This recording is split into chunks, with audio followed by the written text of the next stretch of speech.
Conference कर रहे हैं। आप सब लोग जानते हैं कि 3-4 दिनों से पूरे देश भर के कई राज्यों में विरोध प्रदर्शन हो रहा है और ये विरोध प्रदर्शन जो है खास तौर पे जो युवा हैं देश के, जो सैनिक बनना चाहते हैं, देश की सेवा करना चाहते हैं, उन सब लोगों में भारी आक्रोश है, दुखी हैं और उनकी आत्मा जो है, मेरा जहाँ तक मानना है, अगर युवाओं की आत्मा अगर मर रही है तो देश की भी आत्मा मर रही है। और एक बहुत ही महत्वपूर्ण विषय है, आप सब लोग जानते हैं कि सबसे ज़्यादा रिक्रूटमेंट जो होता है, बहाली जो होती है, रेलवे में होती है, भारतीय सेना में होती है और कई वर्षों तक जो छात्र हैं वो भर्ती के लिए पूरी तरीके से कोशिश करते हैं, तैयार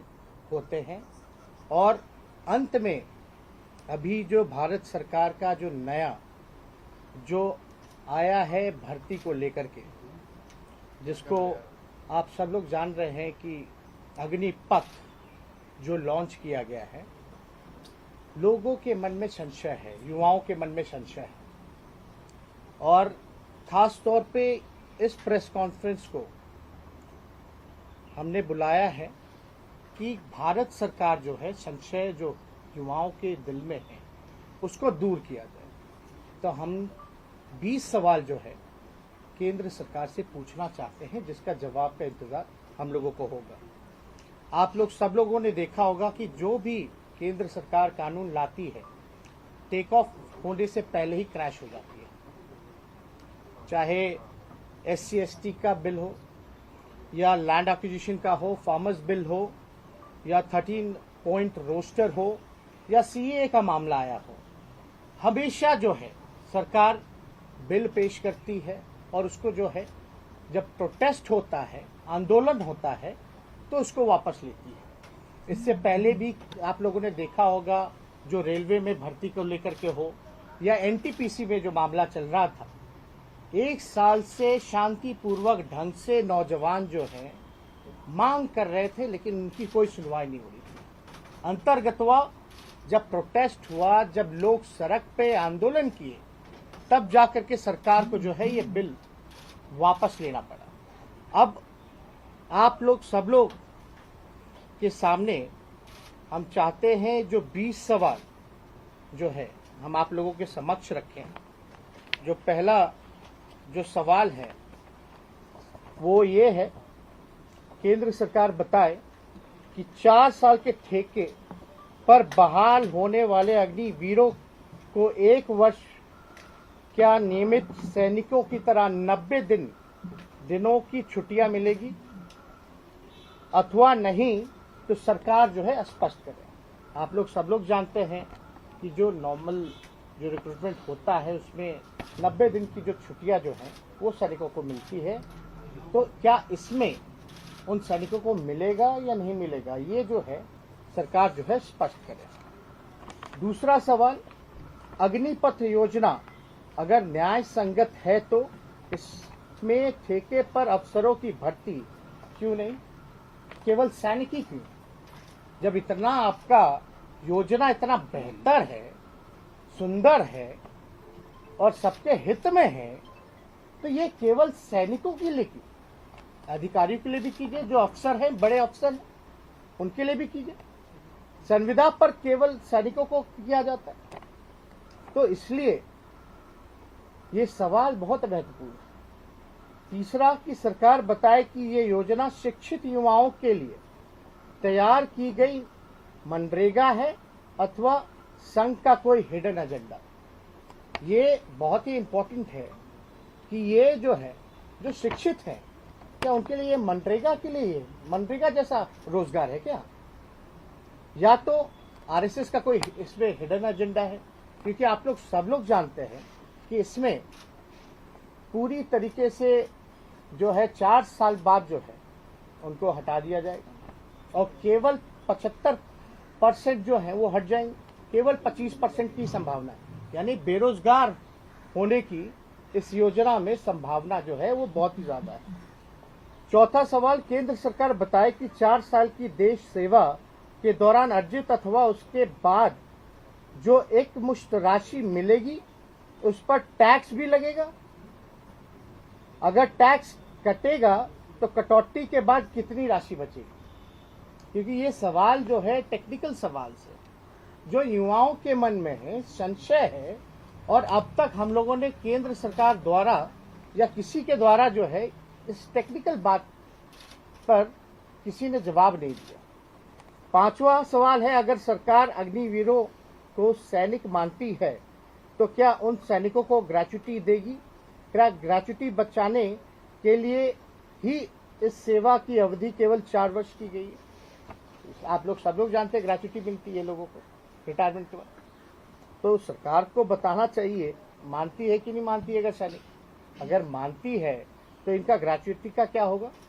या हम समझ लें कि आप जो है ग्रेच्युटी ना देना पड़े इसलिए केवल जो है 4 साल के लिए आपने किया।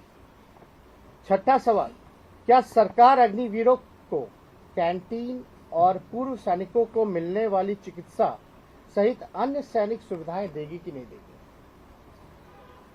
सातवां, क्या ये योजना बनाने से पहले सरकार ने डिफेंस एक्सपर्ट्स, रक्षा विशेषज्ञों, रक्षा से रिलेटेड जितने बड़े लोग हैं, जो एक्सपर्ट्स हैं, अनुभवी जो लोग हैं, जो एक्स आर्मी के लोग भी हैं, वो उनसे फीडबैक लिया या नहीं लिया गया, कि कोई राय ली गई कि नहीं लिया गया?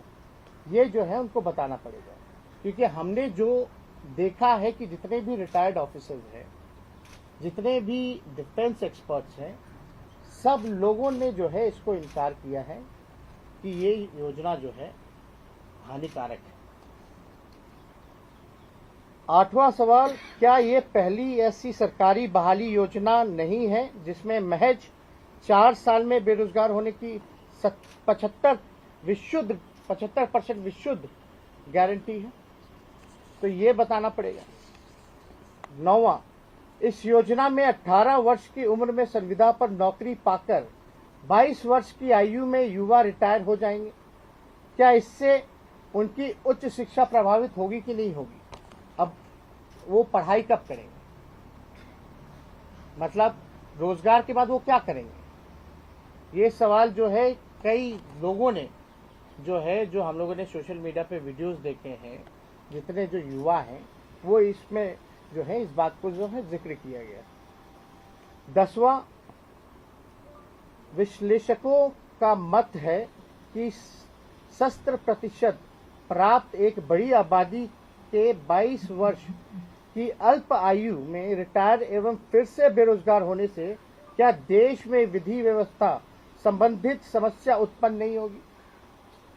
ये सब लोगों का है कि शायद जो है लॉ एंड ऑर्डर जो है उसमें जो है प्रॉब्लम जो है विधि व्यवस्था में प्रॉब्लम होगी। 11, 1 रैंक 1 पेंशन की बात करते थे लोग।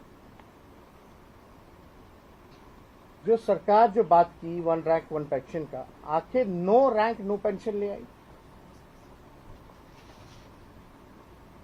क्या ये नहीं दर्शाता है कि सरकार में प्लानिंग ही नहीं है बल्कि दूरदर्शिता की भी घोर अभाव है? 12वां, सेना में प्रति वर्ष 50-60 हजार सैनिक रिटायर होते हैं। पिछले 3 सालों में 1.5 लाख से अधिक सैनिक रिटायर हो चुके हैं और एक भी भर्ती नहीं निकाली गई। सरकार अब कह रही है कि कुछ हजार की बहाली करेंगे, वो भी 4 साल के ठेके पर। क्या यह युवा के साथ विश्वासघात नहीं है? रिक्त पदों पर सरकार कोई चर्चा क्यों नहीं करती? मतलब 1.5 लाख लोग रिटायर्ड हो गए, अब तक जो है बहाली जो है अब तक नहीं हुई है, रिक्रूटमेंट अब तक नहीं हुआ, और जो होने जा रहा है वो नए स्कीम से जो है अग्निपथ स्कीम को लॉन्च कर रहे हैं जिसमें 4 साल का ही है। 13, अगर देश के सबसे बड़े नियोक्ताओं भारतीय रेलवे व भारतीय सेना में भी नौकरियां ठेके पर दी जाने लगेंगी तो युवा क्या करेंगे? सरकारी कर्मियों की पेंशन बंद करने के बाद क्या बीजेपी सरकार अब स्थायी नौकरियों पर भी पूर्ण पाबंदी लगाएगी? हमारा 14वां सवाल है, अगर भाजपा को ठेकेदारी प्रथा इतनी ही पसंद है तो क्या सबसे पहले बीजेपी के जितने मंत्री, सांसद, विधायक, पदाधिकारी अपने बच्चों को सरकारी नौकरी से इस्तीफा दिलवा दें? 15वां, एक तरफ सरकार लाखों बड़े पूंजीपतियों और चंदाजीवियों के लाखों करोड़ के लोन और कॉर्पोरेट टैक्स माफ करती है और दूसरी तरफ सेना के बजट में कटौती करती है। आप लोगों ने देखा होगा कई लोन जो हैं कॉर्पोरेट्स के उन्होंने वेव किए हैं और बजट में लगातार जो है कटौती चलती रही है। विगत 8-9 साल में ही 11 लाख करोड़ से अधिक लोन वेव जो है माफ किया गया। दूसरी तरफ कॉस्ट कटिंग की गई। नाम पर सेना में ठेकेदारी पर नौकरी दे रहे सेना भारत का सबसे गौरवशाली प्रतिष्ठान है। क्या सरकार सेना के मामले में हस्तक्षेप करना चाहिए या नहीं करना चाहिए? 16वां, सरकार बेरोजगारी की विकराल समस्या को अच्छे से एड्रेस क्यों नहीं करती है? क्या सरकार को बेरोजगारी के मसले पर संवेदनशीलता से विचार नहीं करना चाहिए? 17वां, भाजपा सरकार बताए कि देश के 70% युवा नौकरी को लेकर इस वक्त तनाव में नहीं है। क्या 18वां, क्या बेरोजगारी से उत्पन्न हिंसा और अराजकता के दोषी सरकार नहीं है? 19वां, 10 लाख से अधिक पद तो केंद्र सरकार के अधीन विभागों में रिक्त पड़े हैं। क्या 8 वर्ष में इन पदों को रिक्त रखने के दोषी युवा है या विपक्ष है? मतलब आप देखिएगा अभी भी केंद्र सरकार में 10 लाख नौकरियां जो हैं, पदे जो हैं वो रिक्त हैं, लेकिन दोषी जो है जब हिंसा उत्पन्न होती है, युवा आक्रोश में आते हैं तो विपक्ष को ठहरा दिया जाता है। और जो आखिरी जो सवाल है, क्या भारत सरकार ने युवाओं को 2 करोड़ नौकरी 2022 तक यानी 80 करोड़ रोजगार, प्रत्येक के खाते में 15-15 लाख धन और उनके जीवन में अच्छे दिन लाने का लोक लुभावन आश्वासन नहीं दिया था? आप सब लोगों ने देखा होगा कि भाजपा के सरकार ने कई बार बोला कि हम 2 करोड़ रोजगार देंगे, यानी आप कैलकुलेट कर लीजिए 8 साल से भी ज़्यादा हो गया है, कितने होने चाहिए। बिहार में जब हम लोगों ने 10 लाख का मुद्दा उठाया था, 10 लाख रोजगार देने का, तब इन्होंने कहा था कि 19 लाख रोजगार देंगे। अब तक बिहार में भी किसी को रोजगार नहीं मिला। तो ये सरकार को बताना चाहिए 15-15 लाख या अच्छे दिन जो हैं वो कब आएंगे। तो हमको लगता है कि महत्वपूर्ण विषय है जहां पूरे देश के लोग, खास तौर पे नौजवान परेशान हैं, निराश हैं, आक्रोश हैं और हमारी मांग ये है केंद्र सरकार से कि इसको जो है वापस लिया जाए। युवाओं, देश जो है हमारा सबसे युवा देश है पूरे दुनिया में, और मैंने पहले भी आपको जैसे कहा कि अगर युवा की आत्मा अगर मर रही है तो देश की आत्मा मर रही है। ये गंभीर मसला है और सवाल ये भी पैदा होता है कि अभी जितने लोग हैं जो बहाल होना चाहते हैं, जो छात्र हैं, वो इनसिक्योर फील कर रहे हैं, वो टेंशन में हैं, तो सीमा पर रक्षा किस हिसाब से वो करेंगे? ये बड़ा एक जो है सवाल सरकार को इसका जवाब देना चाहिए।